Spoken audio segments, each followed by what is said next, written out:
To go over the manual, watching some videos that I posted online. This lecture actually is online, so I'm just going to quickly go over the slides again, put some more details for you today. Recording I have on the canvas later on. First of all, for the schedule here, we are going to do a class 1 prep today, number 5, Occluso. And for the first time, you're doing a class 2, number 20. This is going to be a busy occluso cavity. So just quickly want to go over the basics for class 2, and also show you a quick video here.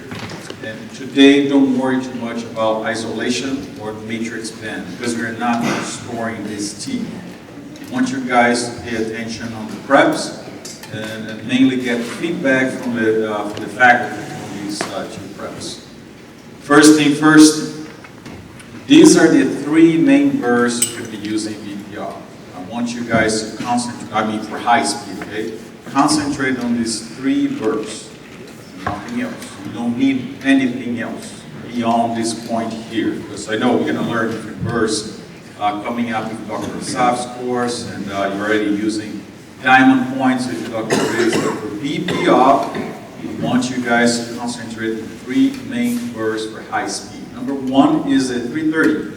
It's a tiny little gear-shaped burr with a round end. It's really helpful if you're doing small cavities for premolars, even for molars, and things like that.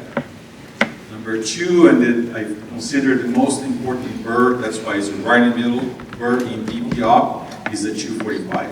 245 is the burr that we call like universal for preps.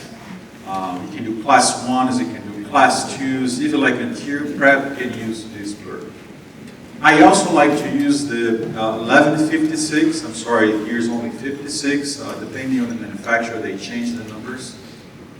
The 1156 compared to the 245 is a cylinder shape, as you can see there in the picture. So you have like straight walls, you have a very flat end. This microphone is super loud. Like a rock star. So what is the difference when you prep with the 1156 versus the 245? Basically, the difference is on the main floor. The 245, you have a round end. So consequently, the floor is going to be rounded. I don't like that feature. I prefer a more flat floor. I'm going to show you later on a 3D model here why I don't like that. But the real benefit from the 245 and from the 330 is that once you touch the surrounding walls, facial and lingual, regardless if this is a class 1 or class 2, you automatically create these rounded line angles. Comparing round line angles with sharp angles, which one is better? Why? Better dissipation of forces. You have less stress inside the cavity. The patients are chewing food. All the occlusal stress is being translated or transferred to the filling. And the filling will go and do exactly the same thing against the tooth. So if you have round ends, it's way better to use the 330 and the 245 for prepping the teeth, and you get way better stress relief. Now, you notice that it's super hard to do a decent proximal prep for the box using the 245 or the 330. That's why I suggest you guys to use the 56 or the 1156. Why? Because the cylinder shaper can easily define the facial and the lingual walls because they're super straight down walls, although they're convergent. And also I like the 1156 to work on the vocal floor, on the gingival floor, and on the axial wall. I mentioned about all this nomenclature here. Are you guys familiar with that? Vocal floor, axial wall, gingival floor, line angles, and things like that? Okay. We do have a small little test later on. I'm not checking knowledge. I'm afraid, don't worry. So these are the 3 main burrs for high speed. Let's say it again. 330, 245, and 1156. Don't think of anything else for high speed. When I say high speed, these birds are speeding at 200,000 RPM. Be careful. You guys are working plastic teeth.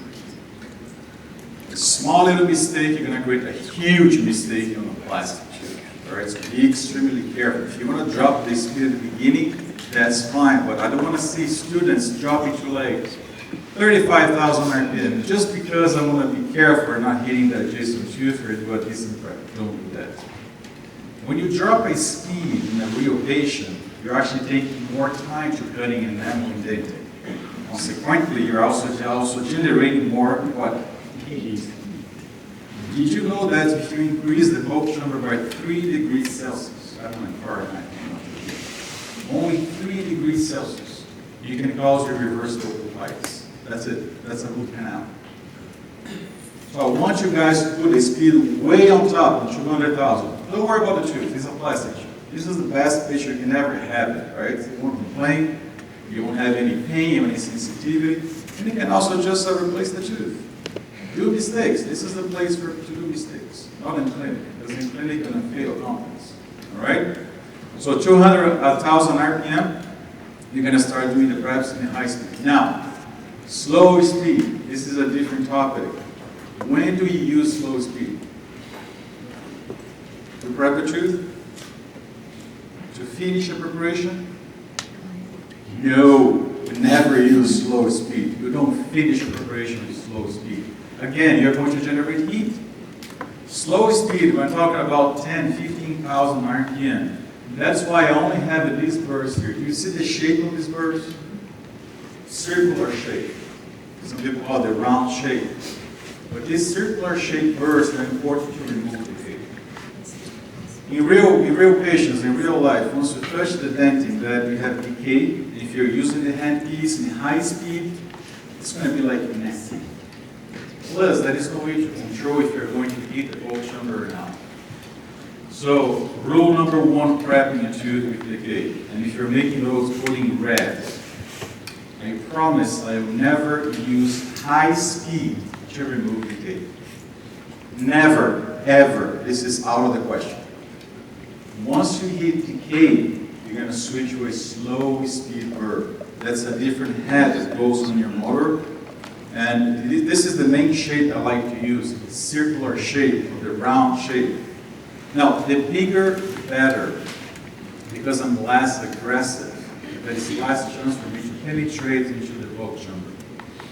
So we have different sizes. We have number 2, 3, 4, and 5. I'm not 100% sure which ones you guys have in your kit. I believe you have all of them. Please double check, let me know that they don't. Okay?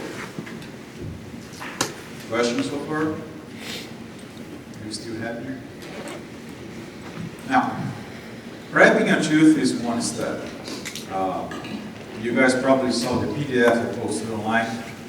We do have to fulfill a few requirements for prepping a tooth. Number 1, we have the convenience form. What is the convenience form? It is a way to create access to the tooth or to the decay, to remove what is wrong there. If this was a previous restoration or if you have decay there, the convenience form is a way to access properly the inside part of the tooth. Once you're done with that, you're also creating something called the resistance form. What is the resistance form? It's a way to prep the tooth that in which both the tooth and the restorative material survive the occlusal forces. How do I make sure on that? Based on thickness. I have enough thickness left in the facial, on the lingual, on the proximal walls, and so on. On the same token, I also have enough thickness on my restorative materials. Then I have the retention form, right? Why is the retention form so important, especially for amalgam? Because it's a way to create an internal mechanical retention on the cavity. How do you do that basically? You guys remember that from LPP Alpha 1. By putting diversion on the walls, right? Yes or no? By putting what? Conversion. So once you have a conversion on my walls, I will automatically create what? Tension.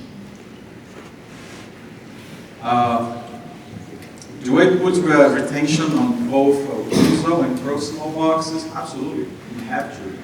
What about for composite? I know you're not teaching composite here. But that's exactly the same thing. Whatever I can do to create retention, I will do it. As long as I don't have to sacrifice a lot of enamel and dentin. but the more retention I put in my cavity, better longevity I might have in terms of restoration. So once the prep is done, I call this like you just finished stepping into prepping a tooth. Now we're going to step into the step number 2, or this phase number 2, whatever. It's finishing that prep. At this point, I want you guys to just drop your hand, please. Stop using burrs. We do not finish preps using burrs by any chance. We're going to finish this prep by using hand instruments. And these hand instruments are available in your kit, hopefully. I don't know if they're removed there or not. The very first one here on my left is called the hoe. The hoe is important to finish up or create smoothness on the vocal floor, on the surrounding walls, and it's also going to touch the cable surface margin on both my occlusal and proximal boxes. All that information is on canvas. You don't have to make notes on that. Second one is enamel hatchet. Enamel hatchet I use on the proximal boxes. I'm finishing up cable surface margin on both mesial and distal proximal boxes if we have both. Only on the cable surface margin. And my two buddies, GMTs, gingival margin trimmers. We have 2 actually, in your kit you should have 4. We have for the mesial proximal box, we also have for the distal proximal box. And we have in 2 different sizes, smaller and bigger, depending the size of the cavity preparation you're doing. I call these 4 here the Fantastic 4, because by using them, I'm 100% sure you're going to do a beautiful job in terms of finishing. Later on, in a few years from now, you might go to clinic and say like, I remember that lecture from Dr. Laporte. You know what? Before and after using the hand instruments, I don't see any difference. You're absolutely right. By naked eyes, or even using your loops, you cannot see anything. It looks exactly the same. But I guarantee you that if you put that teeth in a microscope, the teeth you're using these hand instruments, you see a huge difference. And the question now is, clinically speaking, okay, why is it so important to finish up the preparation by using hand instruments? Why spend an extra time? What is the main reason I'm working cable surface margins and create like a smoothness to remove the roughness in those areas? Any ideas? Just because it's fun. Better for the material, but great. In which way? You're almost there. You're actually in the right way. Well, one should like to think that on a micro level, anywhere there are jagged teeth, you would do stretch points all the way along. Let's translate that to a better terminology. Unsupported enamel. How about that? Once you take a look at a microscope in a tooth, you're going to see a lot of unsupported enamel, lots of roughness. And you're absolutely right. By putting a restorative material on top of that, regardless if this is amalgam or composite, if it is amalgam, we don't have a proper adaptation there. So you might have some micro voids that, again, you're not going to be able to see it. If you're using composite, you can affect probably the bonding adhesion. Later on, the patient comes back and there is a staining margin. Who is the fault? Yours. You didn't use the hand instruments. I cannot finish a prep without using my hand instruments. And if somebody outside here might tell you, just switch burr, go at slow speed, and you should be absolutely fine. Well, I doubt it. You're going to do exactly the same job. Okay? I will show you a video later on how to use this fantastic tool. What is the sequence though? High speed to put all the principles for cavity preparation. Slow speed to remove the gate if we have the gate. Here in the preclinical lab, we're rarely going to use the slow speed burst. Then the Fantastic Four, the hand instruments. Hoe, hatchet, gingival margin trimmer for mesial, and gingival margin trimmer for distal. So far, so good. Are you digesting this? What is the outline you're looking for? Well, these teeth downstairs, these are plastic teeth. We don't have any decay. So we're going to kind of like put an ideal outline in your mind. So if you want to use a pencil, you can do that. Okay? If you want to ask us to use a pencil and, put an outline for you, we're going to do exactly the same thing you see here on this tooth. This is just like a guidance for you. What is the ideal prep? in a way that is preventing extension or overextension or spatial, lingual, mesial, or distal. The very first step using high-speed burr, that one you can see the 245 is to put like in 45 degrees the burr. So the blades we put in that go faster and more rapidly. So once you do that initial penetration, burrs goes back to this vertical position, or called like parallel to the long axis of the tube. Don't miss that, because if you don't put the burr back into the right angulation, you might create like a wrong angulation on the walls. Instead of putting conversion, you might create some divergence, and then there is a lack of resistance.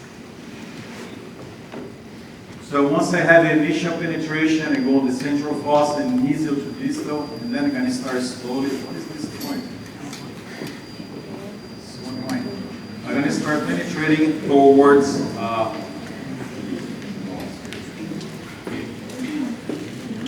the cusp is right here, initially the cusp, in order to finish up my outline.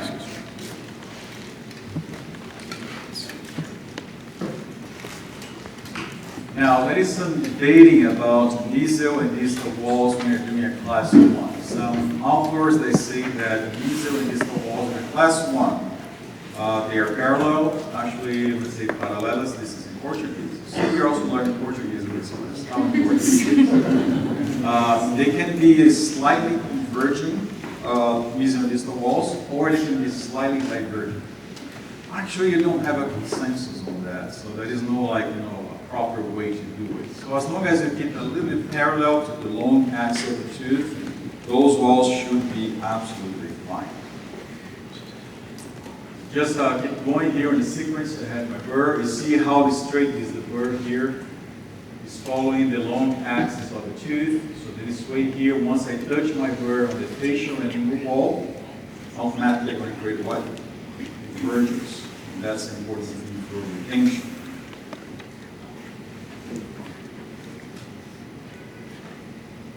Finishing up, I'm going to go and proceed with my hoe, which is the hand instrument. I'm mainly going to work on the vocal floor and on the cable surface margin on the occlusal table right here.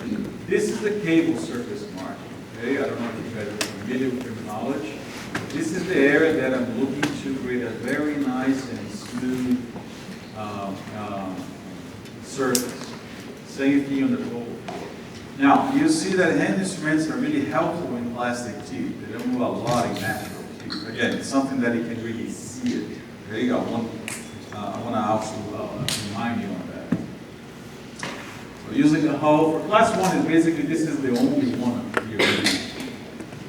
So the isthmus is about a quarter distance between the tip of each cusp, facial and lingual, for class 1, or occlusal blocks. If you're doing the boards exam, and that's exactly what they're going to require you to do it. So the ideal prep, and then you ask for modification if you have more decay or you have to extend the cavity. All right?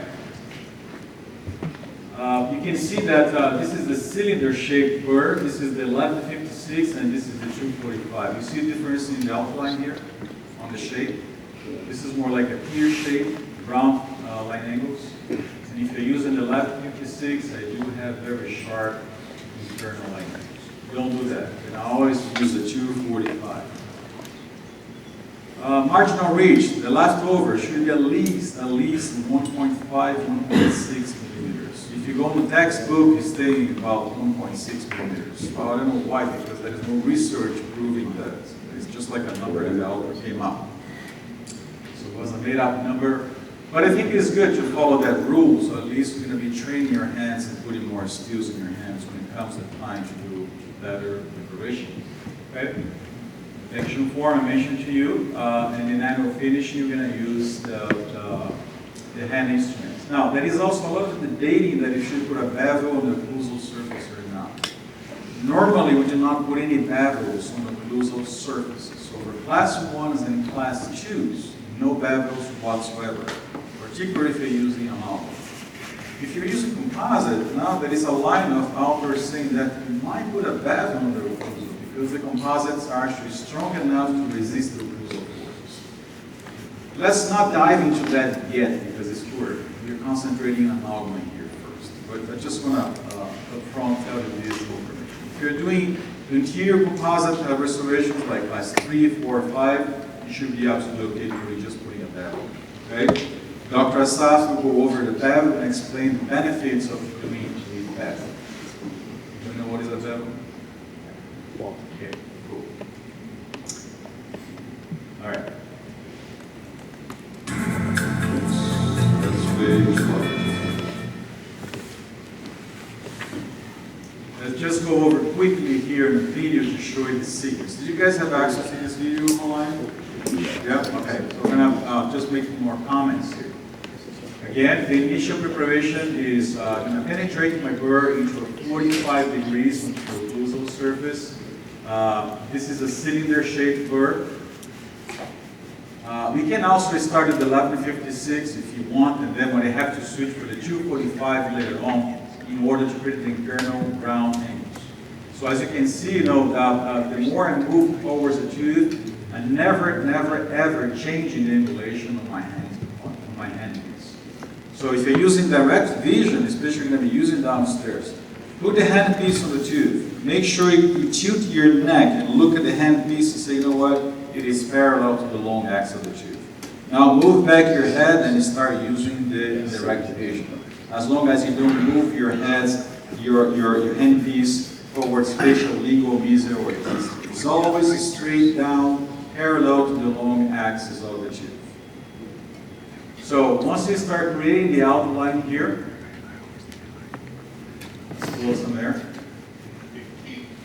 We're going to go for the hole into which you're going to finish the surrounding walls, facial, lingual, mesial, and distal. Again, working on plastic tooth is a torture because you have a very sharp instrument, it's like cutting butter, right? So you see some black over here. You can easily remove the steps that are present on this surrounding wall. Now, when I say like a sharp instrument, last week I asked a few students to use a hand instrument and was checking those hand instruments. They're completely blind. They're doing nothing. Okay? So you guys have in your area kit like a stone that you use for sharpening instruments. Make sure you bring a UVPR. If you don't know how to sharpen your instruments, let us know. We can do that for you and show how to do it. But a sharpened instrument helps a lot in the clinic. Also, you had a question, sir? Yeah, I was wondering what depth you went to on this prep. Use the microphone. What's the depth? Oh, Everything is What's an the enforced depth? manual. did it work? Everything is an enforced manual. Oh, You have the manual? it's getting mailed to me actually.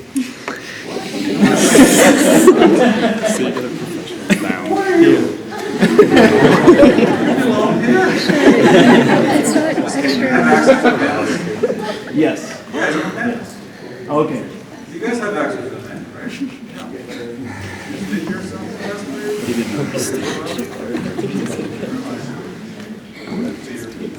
Okay. So don't worry, dimensions here, everything is on the manual. Okay? So finishing up the surrounding walls, see how the hole working also with the surface and these are walls. It looks good. Absolutely gorgeous. Okay? Look at that. You ask a question.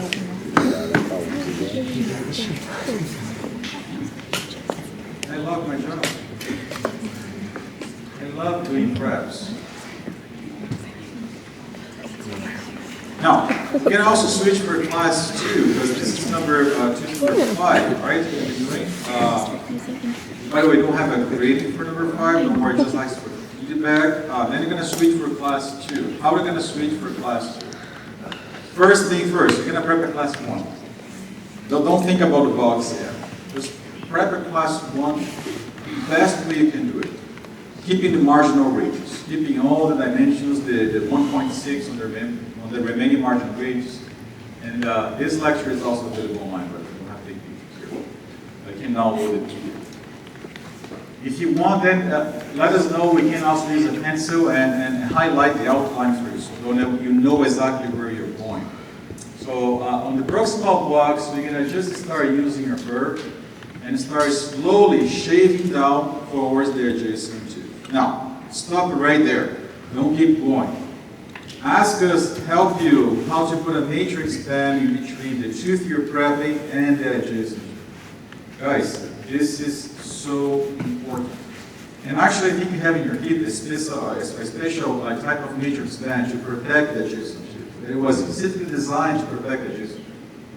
I'm going to be really blunt on that because once you hit the adjacent tooth in a conference, that's it. If you're doing the boards exam, that's it. You're done. You're busted. You need to protect. Remember, you're spinning that bird at 200,000 RPM. Just by touching the adjacent tooth, you just create like a 5 years progression decay on that adjacent tooth. That's messy. Legally, you can be responsible for that. I'm not kidding.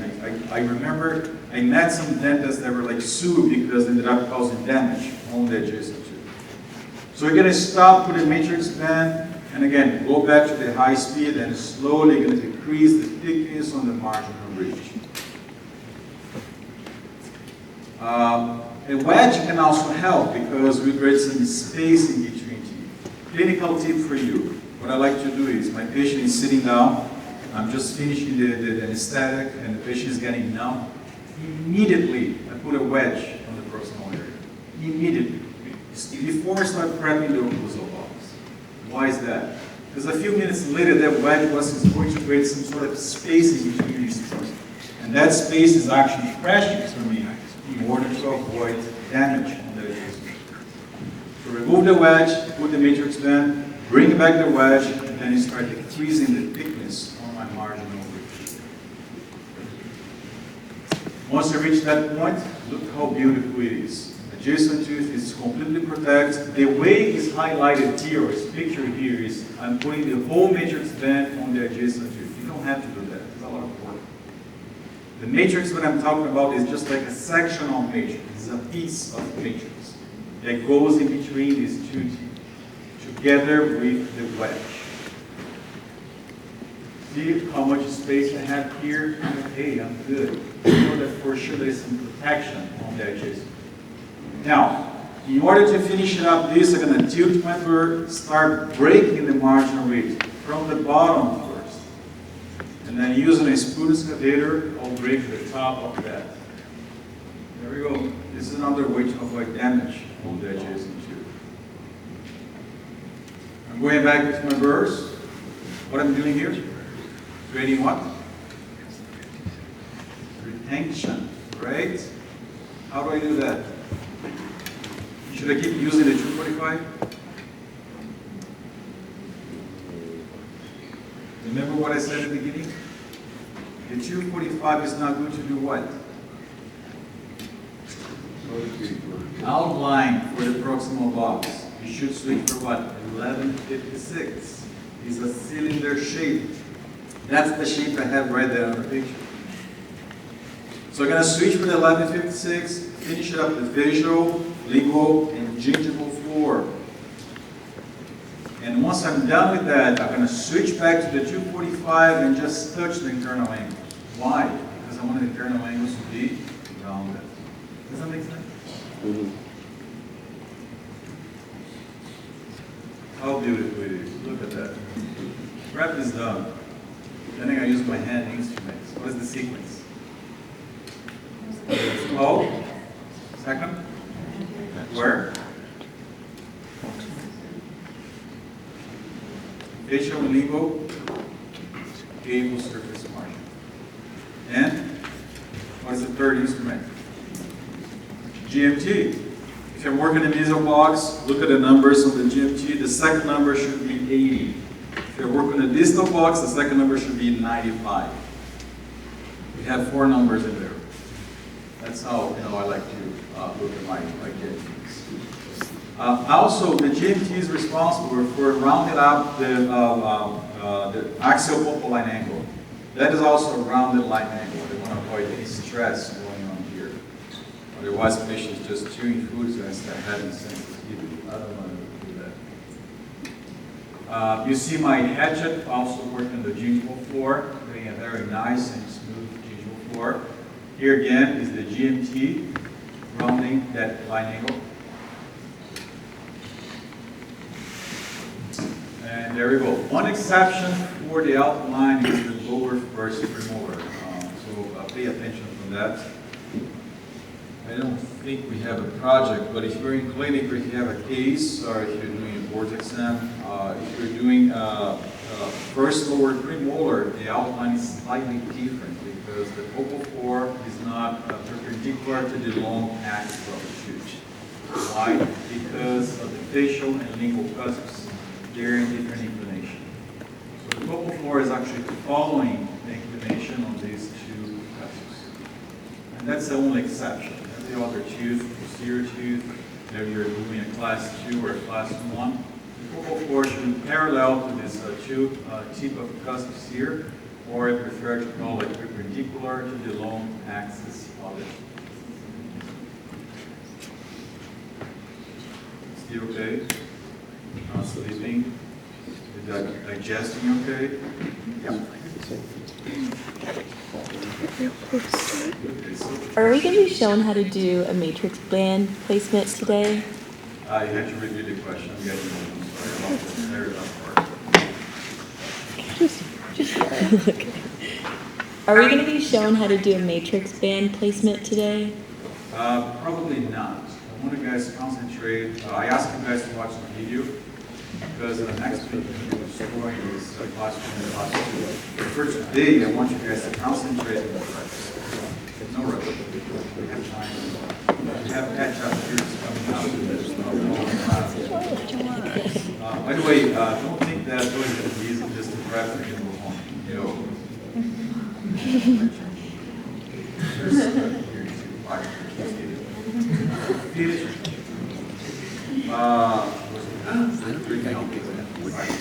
Page number 12, replace the 2. Do it again. Guys, use your time. Use us. We're easy to provide you that to our experts. If you're done, you have a great job. By the way, always take pictures.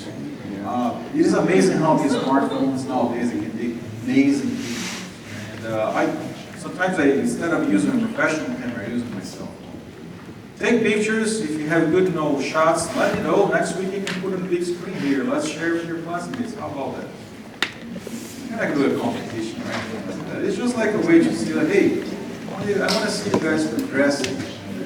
How about that? Can you do that, receptors? Yeah? If you see a good tooth, like, make sure you let me know, and we're going to blow the pictures next week. Okay? Prepping today, not restoring. Don't worry about the matrix, don't worry about isolation. Next week, at the beginning of the lab, we're going to have a quick demo on how to place the matrix band, how to place the isolation. We're going to play dentist. We're going to restore this tooth for 5 number 12, and then you're going to start prepping the project number 4. Yeah. It's supposed to be auxiliary. And then what is it? No, you're not restoring. Only? We're prepping the access. So some dentists that like to prep to the isolation. I don't like it at all. Because I need to see it. Plus, I'm placing a bunch of stuff that just to protect against damage. So I want to have access. Okay, you have a rubber band, you have a plant there. It's Nice. like I knew you'd know. And for the boards, by the way, I'm just wanting to do some boards. You can't prep the tooth now. Oh, that came out of my readings. Right, so we've been doing the same. So far, so good. Yeah. Say again?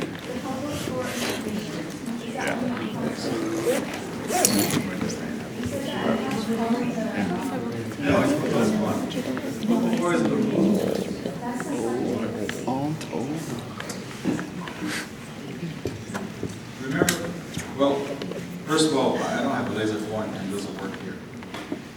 If you're removing this proximal box, you put it back to the wall here, okay? I still have the occlusal box. I'm talking about the vocal cord. Nomenclature, this is the vocal floor. What do I call this? This one here. Axial wall. What do I call this? Let me put it a different way for you to be easier. How about that? First lower premolar is the only exception that the vocal floor won't be parallel to the gingival floor. How about that? Is that better? Easier to understand? Every single other tooth you're prepping, regardless, the upper or lower, it's not the first lower premolar. Usually the book 4 is parallel to the June 4. And I say parallel, I'm talking about nice pores, smooth, no roughness, no concave surface there, nothing, no leftover. Is that clear? You guys have more questions about this? Keep going first and look at that whole beautiful plastic. That's what I want to see, beautiful plastics. Now, go online and watch the video because I'm also mentioning the video with exactly the same slides, more information. I'm also talking about the reverse S-curve. I don't want to go deep in the topic here because we don't have time. I want you guys to go down to the dentist.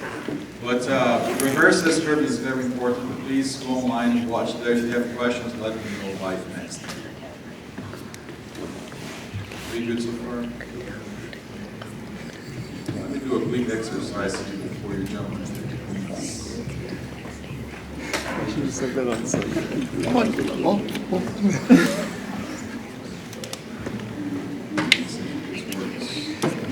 So when my friend sent that to our group chat, like aunts and says they were studying. Just a quick feedback for you guys. Last week I was really impressed the way you guys prepped that tooth. I mean, being outside the lab for so long and suddenly coming back to do a preparation, it was impressive. I saw like beautiful preps, and I can put it in too. No, not kidding. Nice preps. I do hope you guys can continue doing a great job in the op too. Apparently your hand skills are there. Okay? I'm just going to intensify the exercise to make sure that you're sharp and you're ready. What I want from you is that once you finish this course here, you're going to see such a huge difference from day one. That's why I asked you to take a picture last week. I asked you to do a similar prep next in the coming labs. You're going to take a second picture, you're going to compare before and after. Okay? Now, this is a 3D model of one of the teeth they're going to be doing in our lab here. What I like about this is the CEREC software, by the way. So I scan all these teeth. That's why the course manual was created. Okay, I use the software to take screenshots and putting together all the pictures for you. But one good thing here is that let me trim this model first. I want to see the adjacent teeth.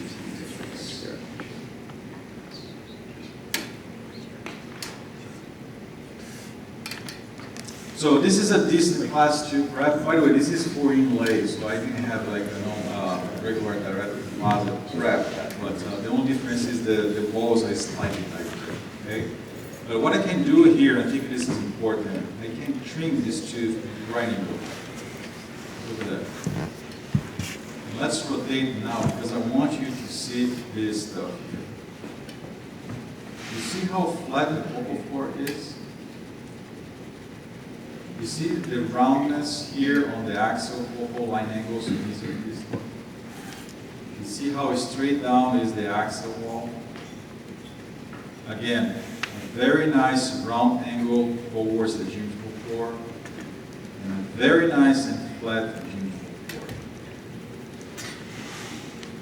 I'm not going to have to cut the teeth here prepping today, but I want you to memorize these pictures, because that's exactly the shape we're looking for.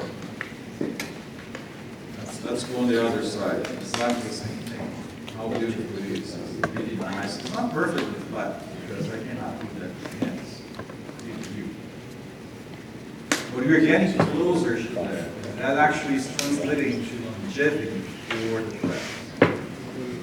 Like I don't want to see a tooth that is just like there's no axial wall. It's just like a ramp going towards the vocal cord. Don't do that. That's wrong.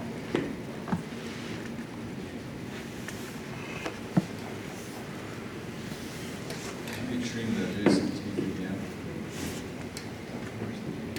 If you want, I'm going to allow you to just remove the adjacent tooth on your typodont and take a look in this feature here.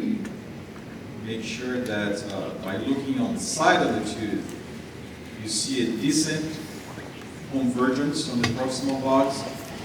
You also see a decent convergent on the Wuzo box. Again, I'm sorry, here you're seeing divergence because there's no other way for the camera to capture the image if you don't have divergence, okay? But you see how nice it is, the line angle? You all found it? Somebody's watching me from outside.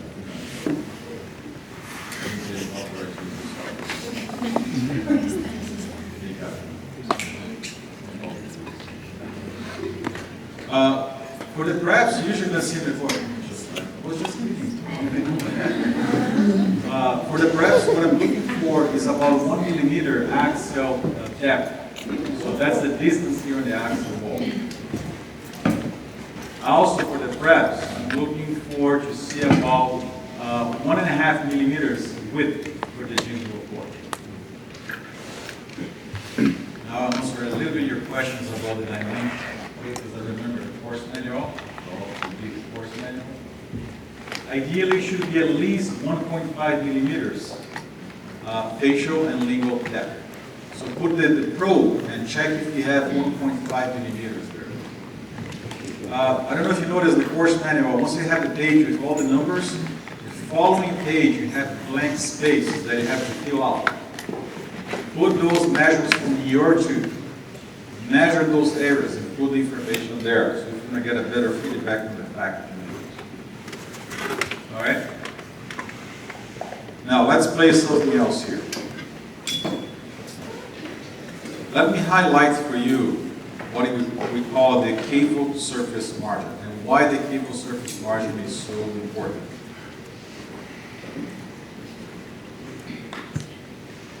We're going to put a green line on the caval surface margin all around the tube.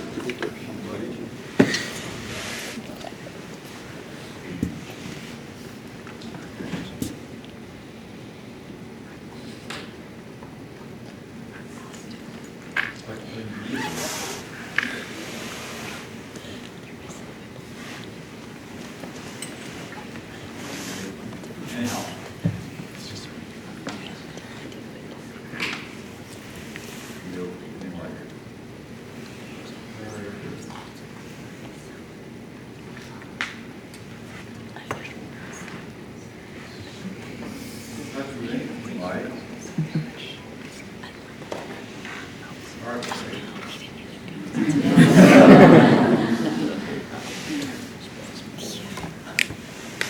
All right, there we go. Now I have highlighted the caval surface margin.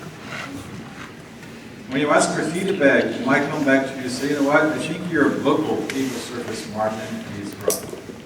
What is the buccal caval surface margin? Right here. I think your lingual caval surface margin is rough, right here. How do I improve this caval surface margin? Which instrument should I use? That's linked now information from the previous slides. Which hand instrument? Oh. Can you use Brazilian accents?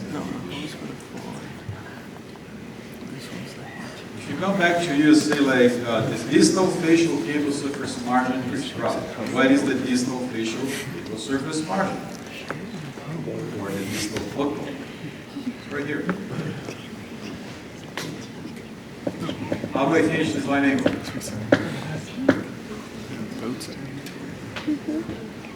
Huh? You use the hole?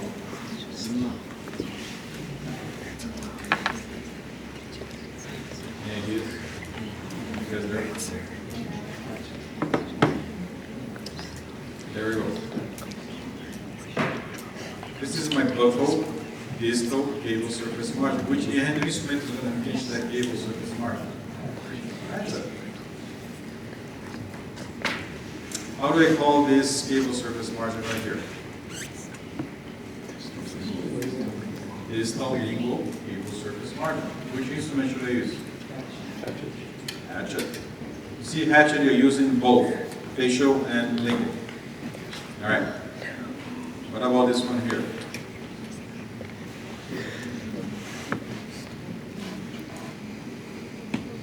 Distal gingival caval surface margin. Which instrument?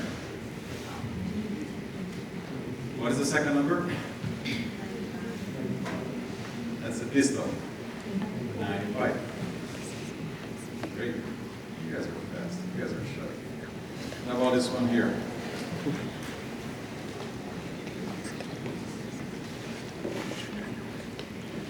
Axial. Vocal. Line angle. Which hand instrument? Huh? There's only one person telling me the answers here. Come on, guys. Gingival Martin Trigger. The same gingival Martin Trigger you're using here on the gingival floor, you use also on the line angle axle. Just move up and increase 45 degrees. Is that clear? Do you understand now the sequence?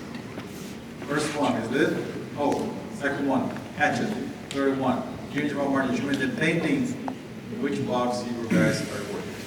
Easy box, the second number you see number 80.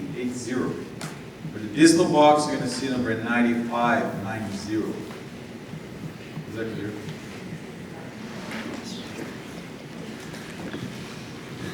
Let's enter all the information, put it down, digest, reflect a little bit. Take a deep breath, and let's go down play dentist. Yeah. It's